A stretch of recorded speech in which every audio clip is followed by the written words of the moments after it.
Yo, what's going on? I say that as if anyone's even watching this, but I'm still doing this, so who cares? I've just made a very quick Toni Rudiger poster. Really don't know what I was thinking. I just needed some kind of practice, I guess. I didn't really have any direction, but I'll just go through what I did. I've done the exact same thing as last time. If you've even seen the last video, where I haven't actually prepared whatsoever, I just switched on the microphone. So yeah, I'm gonna turn these off, and then hopefully I can work through whatever the hell I did. Yeah, cool. So yeah, the first thing I did was to bring in this photo, sorry, of Toni Rudiger. I think it's actually here. Yeah. So all I did was use a quick selection, decontaminate colors, and create a new layer with a layer mask, and then I convert that to a smart object, which you have here, and I've made it a bit larger, and I've added a gradient to it to kind of fade him out, so it's not got that hard edge, although you can still kind of sort of see it. But yeah, that was the idea anyway. It was actually one of the last things I did, but yeah, I'm talking about it now because that makes sense. I also went in camera raw filter, nothing too crazy, just the usual messing around with contrast. I left out highlights this time, but yeah, mess around usually with these and try and get I guess a tone which I think looks interesting, and then add some clarity, add some texture, usually only a little bit of texture, then overdo the clarity. Vibrance I bring down so the colors aren't overly saturated. Curves I used to bring up to kind of get this grayish hue to him, and then add 2 more points to the S curve and just mess around and see what seems right there. Then use this sharpening detail. I said before I didn't really use it before, but I actually love using it now. I just like, at least just click a point anywhere and makes them look significantly sharper. I think because I was making it black and white, I didn't actually adjust any of these. Seems I skipped this as well. Yeah, I think that's what I did actually for that bit. Then I made it black and white. Didn't really mess around with these too much, but I did use the preset maximum black. I just thought it's really nice to make his skin come across very vibrant. At least that's what it does for me, so I thought it looked good.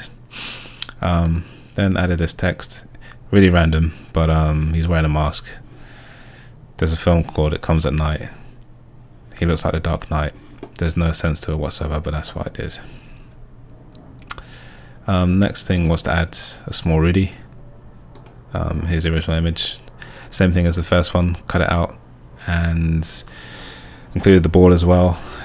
Just feel like it makes sense to have him looking at something, since he is actually controlling the ball or passing it, it looks like in that image. And then again, camera raw filter. You can see here I've done similar to what I did with the bigger one, just maybe slightly different adjustments because I've left it in color, but you can see he's I like the tone of his skin I've made here, and then he looks a bit shinier, I guess partly because of the sharpening, but then also I think I added some highlights as well. I'm sorry, messed around with the highlight slider. Next thing, to add a floor. Usually I make it black, but black background doesn't make any sense to go with black because it wouldn't really stand out. Then I added this grunge layer. I'm not sure if I use it in the best way, but it's given some, I guess, a bit of a more interesting look to. Hang on, I'm really thirsty.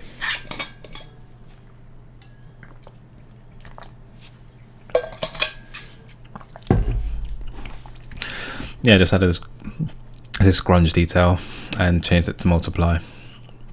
I think that's why, because it's multiply, it doesn't work as well on a dark background, because it's meant, I forget which way around it is. I think this section, yeah, it works good on light backgrounds, and this section works good on dark backgrounds. So you can see it. Not sure if I went with the right one, but it's too late now. I've done it, so doesn't matter.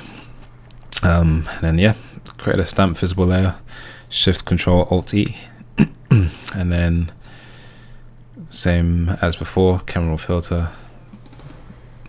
Not sure if I did anything different really here.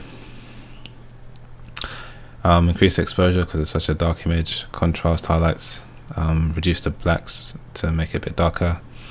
Texture and clarity. Curves, same deal. Bring up the final point to make the darkest black not as dark. And then the other 2 points, detail, add more sharpening. Probably don't need to, but I like it. I was trying to mess around with the text by changing the yellows. I think I did the saturation as well. Yeah, and change the saturation. I don't think the orange really did anything. Oh, I know it does. I lied. Yeah, and then messed with the yellow saturation as well. Color grading, increase the midtones. I think I reduced the shadows this time. I think to make it a bit darker in the darker areas. Vignetting, probably not too much point, but I still did it anyway because I'm a creature of habit. And then calibration, I don't fully understand calibration just yet, but I guess you can mess with the main colors RGB. I guess if you know color theory and which colors work alongside each other, what's opposite to one in the color wheel, you probably know better how to use it than I do. Whereas when I'm using it, I'm just like moving around sliders and hoping for the best. And yeah, the green just seemed to do something for me for the night wedding.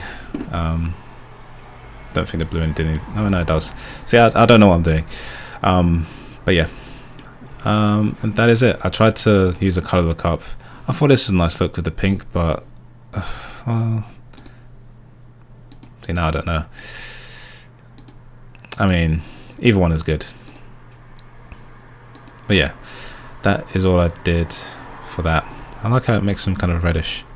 I used it on 2-strip, by the way, sorry. But yeah, I'm trying to decide which one I like better. But anyway, that was it. Very simple, just for practice. Hopefully I'm actually making progress, but we'll see whenever I stop this run of making one every day. Thanks.